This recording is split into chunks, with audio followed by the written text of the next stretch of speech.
Hey, buddy. How are you? How you doing? Oh, I couldn't be better. Fabuloso. Mind the mess in the back. I'm in the middle of a clean house type thing. Yeah, I heard you saying that. Yeah, it's awesome. It's good to clean house and purge stuff. Oh, purging. It doesn't feel so. What is it about purging that Oh, just getting rid of the crap? Because when you walk into an area and it's messy, it's like there's just anxiety, at least for yeah. me. Yeah, I feel like it's one of those things where first you have the purging, but then you have the lack of cleaning in the future. Like we just went through our basement and my girls, I said, okay, let's purge for 20 minutes. And I set a timer, got some fun music going, and I was doing the game closet, reorganizing it. And then Gamified purging. I like it. exactly. Yeah, yeah. And then at the end, they just wanted to keep going because they just realized like there's so many toys they just don't play with. Like, let's get rid of them. And now our basement stays clean because there's, two-thirds fewer toys down there. I'll tell you how many. What are your kids' ages? 7 and 10, two girls. 7, 10. Nice. I got a 3 and a 5 boy. Oh, you're in the thick of Boy. it. Thick. Oh Oh, my it is. gosh. You want to talk about thick? Yeah. So I always swore to the sweet baby Jesus that I would not be that parent that just continues to have toys brought in and then they just sit there and then they just create these mountains of just wait, all I see is dollar signs when I look at these Yeah, yeah. things. It's not being touched. But when you've got grandparents and you've got my wife's twin sister and her two boys live here and a lot of her family, you just even if you don't buy them anything, they're getting Right. presents and they're coming and 95% of them just sit there. And it's like Oh, yeah. once in a while they'll rediscover one and I'll be like, oh sweet, and that lasts like 5 seconds and then they're like, But I mean, in that age, they're just like such hoarders. They don't realize like that there's more toys in the world. They're just whether it's rocks or sticks or toys. It's just they're in that hoarding phase for you. children, little hoarders. I like that. Yeah, that should be a new T-shirt for you. Right. It's like old people, while slow and dangerous behind the wheel, can serve a purpose. Children, while fast and dangerous in every regard. Well, that's it. Let's just Yeah, end that's it. it. Just end it there. Well, it was Okay. what helped me during that phase was there was a brain study about kids under the age of 5, how their brains are more like someone on LSD than as an adult. And Ooh. so when my kids were like taking forever to put on their shoes, I'm just thinking, okay, they're just being one with the universe. It's like dealing with someone that's tripping right now. So just give them a little compassion. Their brain hasn't made all those neural pathway connections yet.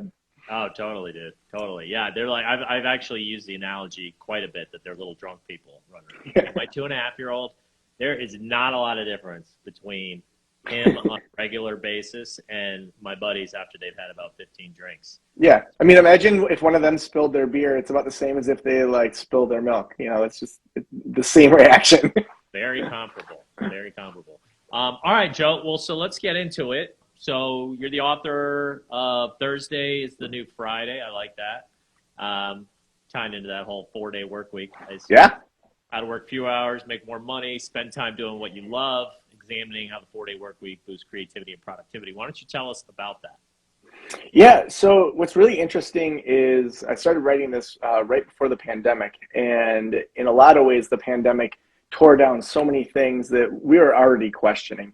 At the beginning of writing this book, I thought to myself, these things that we think are solid, that we think are really just part of our culture, the 40-hour work week, the 7-day week, are those actually as solid as we think they are? So I dug into the research and the anthropology first and found that several thousand years ago, the Babylonians completely made up the 7-day week. They looked up in the sky, they saw the sun, they saw the moon, they looked down, they saw the earth, Mercury, Venus, Mars, and Jupiter. So they said we should have a 7-day week. The Romans had a 10-day week. The Egyptians had an 8-day week. Even as late as the 1800s, the Russians tried a 5-day week. And so there's nothing in nature that even points to a 7-day week. A year makes sense. I assumed it had to do with the Earth rotating as Yeah. axis around a certain because that's a year. But I never Yeah. thought of a week. Okay. Yeah, a day makes sense. Months loosely line up with moon cycles, or originally did. A year makes sense, but a week, we could just as easily have 73 in a year and have a 5-day week. So we just started this thing that we think is solid. It's actually just made up because the Babylonians didn't have a good telescope. So then we fast forward to the 1800s. The late 1800s, the average person was working 12 to 14 hours a day, 6 to 7 days a week. They were working a farmer's schedule, even if they weren't farmers. And so then in 1926, when Henry Ford introduces the 40-hour work week, less than 100 years ago, he did that to sell more cars. He wanted his employees to buy more cars from Ford, and he knew they wouldn't do that if it was just to get to work faster.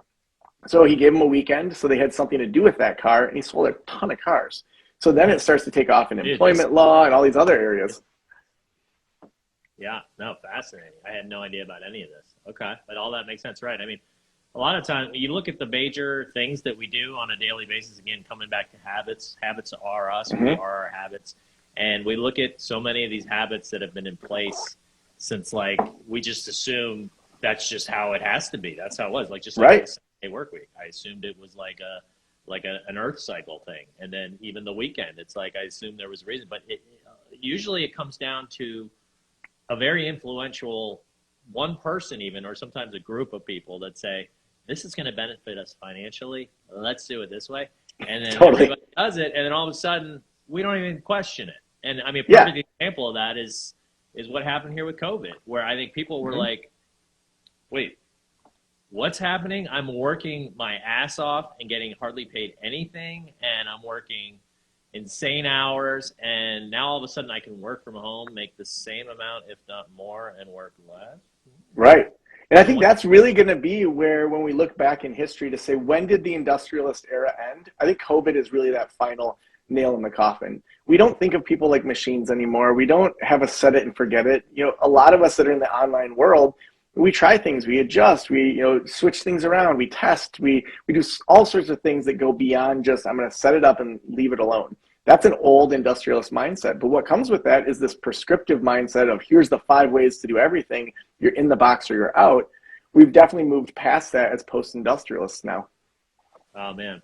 So true. That's well said. Yep. And to me, it's like, it's just the start, and it's going to be really interesting to see the trickle down, how this all plays out, right? Like, so I live in a suburb outside of Chicago, Illinois, one of the biggest cities in the U.S., but I'm not right in the city. I'm in a suburb, hence the 2 children.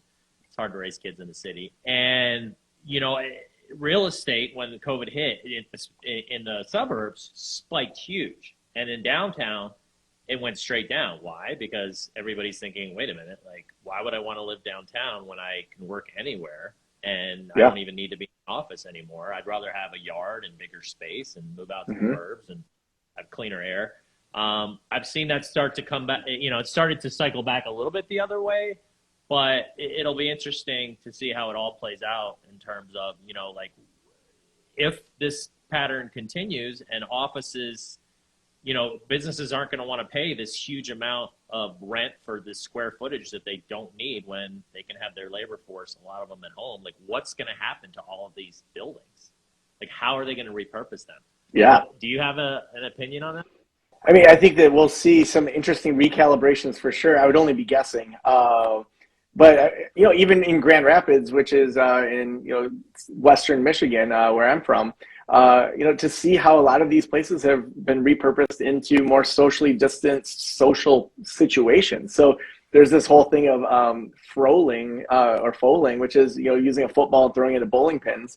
There's this old supermarket that this bar took over, so this enormous space. And they had like 40 of these lanes where, people are setting up bowling pins and throwing a football, super low maintenance, probably 3 employees running the whole thing. But, people are creative. And I think that we see these times where there's communities that have burned out areas or have areas that are abandoned, that oftentimes artists move in, or those lower rent risk takers. You see that in Detroit, over the last 10 years, where you could buy a whole block for $200K. And some of these really interesting entrepreneurs are then running high-speed internet and running a whole company from a block in downtown Detroit. So I imagine we'll see some really interesting creativity happen, which I'm excited for.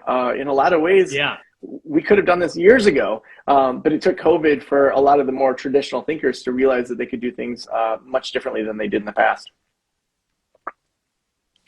Yeah, I'm definitely a big believer in even though obviously there's a huge, the people dying and the costs and what it's done to families and financially for people, terrible. But at the same time, I do feel like something like this had to happen. A catalyst was needed to sort of jolt us out of this, like we were just saying, this 5-day work week we're in, this, 40 hours a week, which is just, we're on autopilot. Because we're like, okay, this is just how it's supposed. Something needed to jolt us out. And to even think about, is 2019 the best we can do for humanity? I mean, is that the pinnacle of human existence, where we were more stressed out and maxed out statistically than ever? We had the worst sleep, for generations. We were more caffeinated than we ever have needed to be. We were less productive and less creative. I think we can do better than that. I think that stepping back and, when we were in full lockdown, gave a lot of us a glimpse in the value of slowing down, the value of allowing our brains to rest and our bodies to rest, and then how the neuroscience shows us that you have more creativity and more productivity on the other side of that. Totally. Somebody just commented nature's purge, and that's a kind of a good way to look at it. Right. It's kind of like one of my all-time favorite books, Jurassic Park. The movie's awesome too, but the book's always better. As much as I love the movie, the book was unbelievable. And I mean, the book really especially got into this whole, nature just figures it out. And you can try to control nature and as man, and we can try to do all these things, but at the end of the day, nature's going to go, nope, I'm in charge here. And I feel like, COVID is kind of an example of that. Yeah, I'm reading Michael Pollan's new book, This Is Your Mind on Plants, and he talks about, did we get more out of caffeine, or is caffeine as a plant, has the coffee bean gotten more out of it? Because, it was a small plant that grew in northern Africa, and now it's all over the world. So evolutionarily, who actually... It's wearing shades, it's wearing tuxedos, right? Oscars. Yeah, it's like, from an evolution standpoint, I think coffee beans have taken advantage of us way more than what we've got out of it. There's no doubt. So why don't we talk more about, just in terms of, your book, and you've got a podcast, is that right? I do. Yeah. The Practice of the Practice podcast. So I help counselors, coaches, and mostly therapists and psychologists to level up their private practices. So we talk all things business, marketing, lifestyle, to just learn those things we didn't learn in graduate school. Nice. Well, so why don't you share a few tidbits, if you will, with our audience. So in like 1 minute, I want you to summarize all the best stuff from every podcast you've ever done with every single person. Ooh. And I want you to sort of say, hey, this is what you guys should do. No, I'm half joking, but no, just do your best to, from the stuff that you've learned from people, just in terms of their everybody was, that's another thing. Speaking of this transition, entrepreneurship that's where it's all headed to, everybody being their own boss. So now more than ever, any little tips and tricks to help people that are running their own thing, doing their own business, super helpful. You got any? Yeah. I mean, we're approaching our 700th episode. So in 1 minute, I would say, oftentimes we start businesses that we've given ourselves a job. And so if you don't show up, you don't make money, and which is often that first phase. But to quickly get into the multiple streams of income that go beyond your own time. And so that could be whether it's e-courses, adding other people to your businesses, in some way monetizing beyond your own time is really important to get to that next level quickly. And then I would say the next phase is really pulling yourself out as much as possible to do the highest level work, to refine exactly where it is that you're most forward facing into the business. And so, for example, I can't have my assistant come do this Instagram live with you. I can't have my assistant do a podcast with someone. I can have Jessica do all of my email, responding on Instagram, all those back end things that early on I would have bootstrapped. And so really honing in on the best forward-facing things would be that next level. And then at some point having an exit plan where you're then building those new streams of income that you're testing, amplifying, and then ultimately doing the same repetitive pattern. And so for your business, do you have multiple streams of income? And how are you going about that? Yeah, so with Practice of the Practice, we have a membership community for every phase of practice. And so when people are first, maybe in graduate school, thinking, I want to start a private practice, or, they're going through a life coaching business, We have Next Level Practice, which is a $99 a month program. We have about 350 people that are in that program. So that's usually the first touch point, other than if we have affiliate links, and we're also monetizing the podcast and sponsorships. So the sponsorships are about $1,500 an episode. So doing 4 a week and up to 700. I mean, you can do the math on that.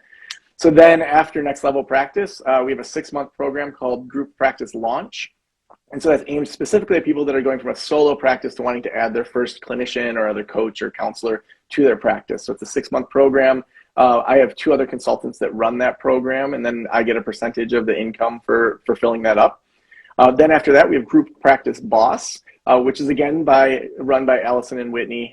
They are group practice owners. They teach people every single month what to do. So that's another membership program. So that's about $150 a month. And so I think we have 200 some people in that. And then we have individual consulting and mastermind groups for folks that really want to dive in beyond those membership communities. And then we just launched Audience Building Academy, which is a 6-month program aimed at people that want to often exit their private practices and build some sort of audience. My belief and what I talk about in the book is that so many people start with building a product and then try to squeeze people in, and then that just doesn't work. Whereas if you build an audience and then walk through some very particular steps on how to build that audience and then how to have them tell you what kind of products they want, you're more likely to sell out those products because you're making the very thing that they helped to design with you. No, that's a great point. And so, yeah, I mean, what kind of tips do you have for these types of people that are trying to build their following and their audience? Yeah, so right at the beginning, I would say you want to know your internal inclinations. There's 3 that the research shows are the top ones that top performers have. And so curiosity, an outsider perspective, and the ability to move on it are what the research points to. So remaining curious, being able to not always go down a singular path. If you have something that's a quote failure, top performers are thinking through that from a curiosity standpoint, not from a pass-fail standpoint. Having an outsider perspective and being able to not just get stuck in the ways that you're doing it allows you then to be able to try new paths. And then an ability to move on it is where you're looking at speed over accuracy in most things that you're doing. So starting with your internal inclinations, where are you starting from? Where do you need to grow and develop? It's not pass-fail. But it's, if you aren't as curious, here's some exercises that you can do. So once you start internally, then you can move into how we know the brain works. So we know the brain does better when it slows down first. So often people are in this hashtag hustle culture. They're saying, I've never taken a Saturday off since I was 14. And, to me, that just points to that you're bad with time management. You're not putting your time into things that actually matter. When do we have our best ideas? When we're taking a shower, we're out for a hike, we're on a drive, not listening to anything. We're just letting our brains wander. And so if we actually slow down first and prep our brains, then lastly, we can kill it. And that's where there's some very clear things that neuroscience points to that show us how do you get more done in a shorter period of time to reduce vigilance decrement. So vigilance decrement, how well you pay attention, going down over time. Like you can completely eliminate vigilance decrement. How do you make sure that you know your sprint type? You know how you best operate when you are sprinting so that you get more done in that time when you're actually getting work done. I love that. Yeah, I mean, all that is so true. And, behind me, these 5 cores, it's not just the money part, right? I mean, yes, yeah. It's important, and you want to, if you have certain goals and what's important to you, you want that, whatever house you want, but you want to be careful not to miss one, and to just keep chasing. Like you get to a level and you go, okay, I thought that was going to make me happy, and it feels pretty good, but no, now I need to get here. And but certainly it's fine to say these are the things that I want. I want to drive a nice car and have home and be able to provide and go on vacations with my family and whatnot. But these other areas, if you neglect everything else, your physical health, your mindset, your relationships, your emotional health, and you don't have a giving back aspect in all of that, you're not going to be happy no matter how much money you make.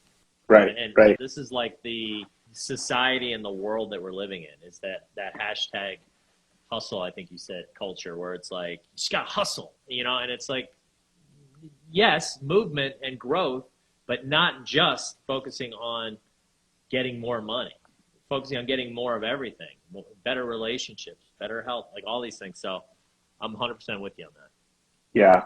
Yeah. And I think that you mentioned that, when people level up over and over, you see these people are still unhappy. Michael Singer in The Untethered Soul talks a lot about allowing those negative energies to move through you and to allow life to naturally unfold. One thing that he talks about that's resonated personally with me is that we can practice being happy, especially around traffic and weather. And he uses those as two great metaphors that you have zero control over. That person's a terrible driver in front of you. Okay, like you have zero control over that. And how narcissistic is it to think that your way of driving is the single best way for all of humanity, or that the weather should bend to what my plans are? And so just even for me to practice, living in Northern Michigan, you're in Chicagoland area, weather hits us all over the place. It's winter time right now here. I have no control over that. And I choose to live in Michigan. I could make different choices, but I choose to live here because there's family members here. There's friends here. I love Traverse City. It's one of these like beautiful beach towns. You're in Traverse City? Is that where you are? I am, yeah. So my wife's parents have a lake house. Are you familiar with Clear Lake? Kind of over by Torch Lake. Oh, yeah. Yeah. Yeah, so they're there. So we drive from Chicago. It's a 7-hour drive. It's brutal, but oh my gosh, you'll have to send me a message when you're up here next. I'll buy you a beer. Yeah, man, would love that. That'd be great. Actually, we're going next weekend. I'll okay, that sounds great.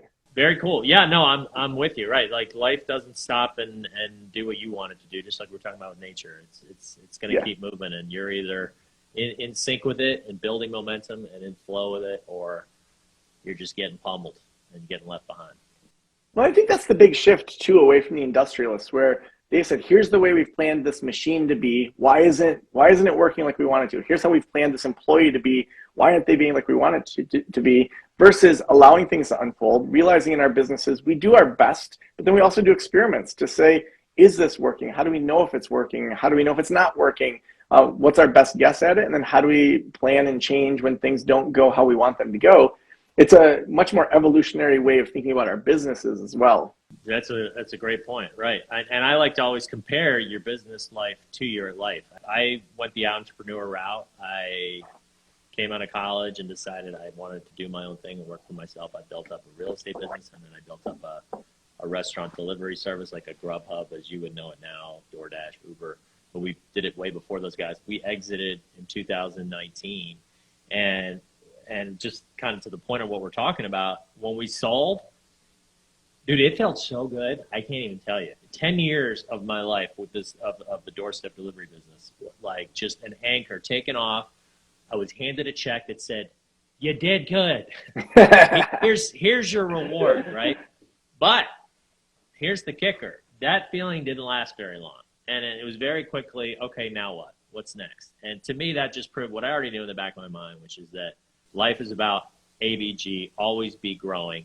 And it's about becoming an entrepreneur of the most important business you're ever going to run, which is your life, right? It's about, but it's not your human resources and your marketing and, this and that. It's these 5 core pillar areas of your life that you need to manage and continue to keep growing and nurturing in order for you to be your happiest self. I mean, that's kind of how I look at the world. It's like business and your life are interchangeable, and a lot of the concepts and principles apply to both. Yeah, and I think that when you do that in your business, you treat your staff or the people you work with differently. So within Practice of the Practice, we have 3 questions that, at least annually, now it's more a part of the culture than anything, that we ask staff. And the first one is, what are you doing right now that you absolutely love, that you want to keep doing? You could just do this all day long. What are the things that you've outgrown or that you hate doing that you'd love to hand off? And then third, what are things that you hope to do, that you want to get training in, you want to grow into? And so instead of having this fixed mindset of you are hired to be a copywriter, you are hired to be a designer, it's, assuming those line up with where we're headed. Okay, you're a designer that wants to learn video editing and how to rock out YouTube. Awesome, I'll put you through a training and let's do that. And that's a twofer, right? Because then the person is getting their soul and that stuff inside of them needs to be quenched, filled, which is then going to make them a better employee for the person they're working for. Yeah. Right. I mean, when we talk about it out loud, you're like, duh, why doesn't every company do it? But again, it goes back to these antiquated sort of This is how it is. You go to school. This is your degree. This is what you're supposed to specialize in. So this is where we're going to put you in this box over here. But good God, is that not doing anybody any justice? Yeah. Well, and then and then they also are responsible for helping with the hiring of the person that's replacing the tasks that they hate. And so they have a vested interest in, you don't just take it off your plate and we have nowhere to put it. You have to help find somebody that's going to take that off your plate, help train them competently. And then that person has a go-to person, and they want to see that person get trained really well so it can be off their plate. They're like, I'm sick of this task. I don't want to ever hear from you again about this. I need to train you really well and create processes to hand this off. And then people, at least in my experience with our business, they stick around longer because they know they can level up within the company. They can start at, like I have one lady who started as a conference planner. She then got sick of that, and then she moved into managing some of our podcasts, and now she manages the whole network of 17 podcasts, all the show notes, and me doing 4 a week. And so then she built out the whole sound engineering team, and now we have a new website that she's spinning off of the company, and it's really, she's kind of the CEO of that company eventually. And so she went from being a conference planner to potentially being a CEO of a new company in 3 years because she had the hustle. She knew she could do it within the business instead of having to look elsewhere to level up. Totally, and I love that. That's perfect. So, well, somebody said they want to ask a question, so go ahead and ask. While they're asking that, I want to pivot into, at the end of the show, I always like to we actually started with gamification. Let's pivot back to gamification. We're talking about all these great things and habits. So you talked about how you kind of, I don't know if you even realize it, but you gamified your kids cleaning up by, right? Like, okay, well, we're going to, and I do this with my kids all the time. Like, you make it a game where there's a competition or that there's a fun element or some sort of reward. And all of a sudden the things that they don't want to do, like cleaning up and doing their chores and, whatever, starts to become much easier. And you're like, oh, there's something to this. And that's what I do. I have a dad side that I help people do with their kids. And then just in your own life, just that's reducing friction by sort of saying, okay, what will make this easier on my brain? Like, how can I trick my little lizard brain into saying, yeah, let's do this? So in the business world and the stuff that you're doing, do you have any gamification methods that you're currently using with that definition of basically saying, something that you're doing that's reducing the friction to make it easier to accomplish your goal, to take action and do the things that you want to do? Yeah, I would start with how I do it personally, which then carries over into the business, and then I'll talk about a business gamification too. So for me personally, I create to become lists instead of to-do lists. And so who do I want to become? And so I have a list of 10 different things that can help with that. And I list them 1 through 10. So for example, 10 minutes of doing Duolingo, doing a 3-minute plank, reading a business book for 10 minutes. So I have this list that then I will say, Echo, pick a number 1 through 10. And then she just says number 7. And so I'm like, okay, I guess I have to practice piano for 10 minutes. I guess I got to go do a 3-minute plank. And so it's just a fun way to do it. And then I've done that also with my girls where it's, 10 minutes of reading, 10 minutes of math, 10 minutes of iPad. So there's like some fun things on there too, where it's a gamble. Maybe they're going to get iPad for an extra 10 minutes if she picks it, but there's all these other things that are good for them. So for me, that idea of what do I want to become instead of just reaction to my world with a to-do list, just say, what do I want to enter into in becoming something new? So that's what I do in my personal life, which then I would say the way that I gamify my business is honestly setting super hard boundaries around my time and saying, like, what all can I get done in a very limited amount of time? So typically I'll work from 9:30 to 3:30 on Tuesdays and Wednesdays. And then I'm a single dad, and so I have primary custody of my kids. Once a month, their mom flies in for a handful of days. And so I block all those days off to either go away, just sit around, to hang out with friends. So really I'm working 6 to 8 days a month, depending on the month, but to really say, how do I make sure that that time is as effective and efficient as possible? And then I aggressively slow down during those times that I'm not working. I love that. Thank you. Those are a lot of times I ask people those questions and they don't quite know how to answer. I think you nailed, and you gave two fantastic examples. Thank you. Well done, sir. We had a question here. Head First Health Doc. If you want to stop a group practice, start a group practice, start a podcast, coaching courses, all the things, When do you recommend beginning each of these, and what would the timeline be? Yeah. So when you start a solo practice, whether that's counseling or coaching, I would say, first define what full is for you. So for some people, that's 10 clients a week. Other people's 20, other it's 50. I mean, what for you is that healthy schedule? Start with that, and then make sure you reverse engineer the finances to have that be a price point that you can make work for your family. So if you want to take home 100K, you probably shouldn't be on insurances that pay you $71.12 a session. So you just got to run the math first. Next, when you're 60% full, that's when you want to be looking to hire someone that complements your services. So if you do marriage counseling, maybe you do have someone that does counseling for kids that have parents that are fighting. Maybe you have someone that helps teens that are angry because that's impacting the couple. So then I would say when you're 60% full, probably sooner than you think, bring on that 1099 or that W-2 to start part-time and start to grow. You may even want to bring on 2 or 3 at the same time so that they can all kind of grow together, because some people won't work out. Other people realize they don't want to do private practice. Then you want to replace yourself when you're at probably that 3 contractors or employees, so that you can then start to put that effort into something else. We start with that low-hanging fruit because people know what counseling is. They are going to come all day long, especially after the pandemic or during the pandemic. People need counseling. So it's really easy to make money outside of yourself there to then free up your own time, because starting a podcast, starting an e-course, that's a little bit more of a gamble for you. So once we get into that, we want to first define your specialty, and I'm talking hyper niche. So if you're good at anxiety, saying you're the anxiety podcast, that's not good enough. You need to be, I help stay-at-home moms that absolutely love yoga, that are dealing with anxiety. So having 2 or 3 niches that you can layer.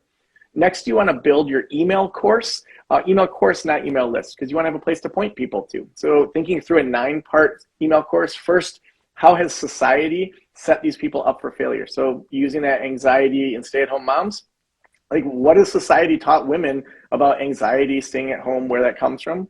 Second part of that email course would be, what are some quick wins? So you've built some trust. Now you're giving them quick wins that they can take. And then third set of 3 emails would be, what are long-term habits? So now you have an amazing thing to point people to before you ever go out and do any marketing, because you want to start capturing those people from day one. Then after that, that's when you start aggressively looking at social media, podcasting, going on other people's podcasts, doing Instagram lives with other people, and really honing in on your message, while then also looking for national media. So using something like Help a Reporter Out so that you can have that as seen on. And you get a handful of those mixed with some podcasts, and you're really positioned to then really launch into that passive income. So then building that passive income, you can then survey the audience instead of creating the product, and they'll tell you what they want to create. That's great. Wow. I mean, talk about getting her money's worth for that answer. Well, I hope people were taking notes. I was actually taking notes on a couple of things that I liked that you mentioned. So I guess where can people find you? Or actually, one last question about the email. When you're talking about the email stuff, are you talking about just organically building a list from scratch? Because I've found in the past, like when you're starting a new gig, like that just is really difficult and takes time. And even if you have a good email strategy, like you're saying, how are you building this list? Yeah, I think you really want to look at people that are super aligned with what you're looking at. And if you don't have a budget for it, then of course you're going to bootstrap it, put in all of that effort. But if you do have a budget, oftentimes either doing consulting with someone that's farther ahead of you, they can make those introductions. Usually that will fast forward things. I haven't found with at least my clients that buying lists has been very effective. Usually those lists have maybe a 5% open rate, and oftentimes get you blacklisted by a lot of those email service providers. But I would say that being around the right people, whether that's through virtual conferences, speaking, connections like this, even hiring a smaller PR company, that level of when you start consulting with someone or start working with someone that's where you want to be, the doors that they open for you are just insane. Yeah, no, that makes a lot of sense. Okay. Well, dude, you've given us a ton of awesome knowledge here, and I'm always learning ABG every single day, and I've picked up some good stuff from you. Where can people learn more about you? And you mentioned all these great products. Should they just go to your website? Yeah, so for the book, Thursday is the new Friday. Wherever you get books, I'm sure your local bookstore would prefer you to shop there. But wherever you order your books, it's through HarperCollins, so it's nationwide. So I would say that's a great starting point. If you have a counseling, coaching, or small business, practiceofthepractice.com has a ton of resources. We're putting out between our network about 15 shows a week. We have all sorts of different podcasts there over at practiceofthepractice.com. Just click on listen and you'll see all the podcasts. Practice of the Practice is the podcast I put out 4 days a week. So tons of content there and awesome people that are teaching me and other people how to start, grow, scale, and exit your private practice. And then joesanok.com is where all of my speaking, writing, personally, especially around the 4-day work week is. People are submitting different experiments there that they're trying, how they're doing the 4-day work week. And then we're putting all the media that we're getting there too. So I have another Harvard Business Review article coming out. There's been a number of national media things. So if you just search my name, you'll find all sorts of things around whatever it is that you're looking for. Awesome, man. Well, thank you so much for being on. Yeah, I may follow up with you on a few things. Definitely a good connection. Perfect. I'm all about the connections as well. Yeah, thanks, man. Great chatting with you. Thanks, everybody. Yeah, well, when you're up here next, let's head to Short's Brewery. Ooh, I will definitely be at Short's. I know Joe Short, so. Do you really? Okay, you just sealed the deal. I was going to contact you and either do a phone call or we'll meet in person. We're going to meet and have a beer at Short's. Yeah. Let's do it. Okay. All right. Awesome, man. I'll see you soon. That's it for the 5 Core Life. If you haven't already, go ahead and hit that like button on this video and pound that subscribe button so you get notified when new episodes drop. Also, please fill out the free 5 Core Life Evaluator quiz. It's a great way to get a baseline of where you are in the 5 cores and which of the 5 cores you need support. In addition, you'll get some actionable advice that you can apply and start improving your life in the areas that you need it most. That's it for today's episode of the 5 Core Life Podcast. Have a wonderful day. Get moving. Gain momentum. Join the movement. Join Emmett by going to moremomentum.com to take a free life evaluator quiz on where you currently stand in each of your 5 cores.